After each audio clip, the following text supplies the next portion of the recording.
આજે તો મમ્મીએ બનાવી સૂકી ભાજી, ઈ પણ જમવાનો નહીં મેળ આવે કેમ કે મમ્મી રાસે દીવા. પેલા બધાને જય માતાજી, જય શ્રી કૃષ્ણ. અત્યારે ભાઈ છીએ આપણે બસમાં અમરેલીથી નીકળી ગયા છીએ ગામ સાઈડ ને. અહીંયા જોયું કે તો આઈસન ને મારે છે માણસો ધક્કો.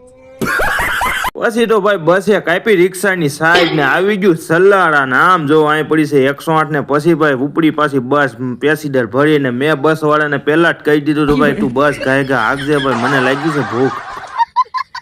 ફાઇનલી પોગી ગયા ખાંભા ને. અહીંયા આપણે રોડ ઉપર સામાન આપણો ઉતારી દીધો ને હવે કંઈક વાહન મળે તો નીકળી જાય ફટાફટ ઘેરે. એલા પોગી ગયો પાછો ઘરે અને આમ જો અહીં મૂકી દીધો સામાન ને આવ્યો ફટાફટ રસોડામાં ને. આમ જો અહીં બને છે સૂકી ભાજી. મમ્મીને પૂછ્યું છે કે હું રહીશ દીવા બધાને જમવા. ત્યાં તો વરસાદની થઈ એન્ટ્રી ને ઈ પણ ઝરમર્યો ને પછી સાથેથી ગરમી ઉપડી ગયો. નાવા બાથરૂમમાં મૂક્યું ટબ ને મૂક્યો વાત ચાલુ. તમે નો નાહ્યા હોય તો ફટાફટ નાઈ નાખજો.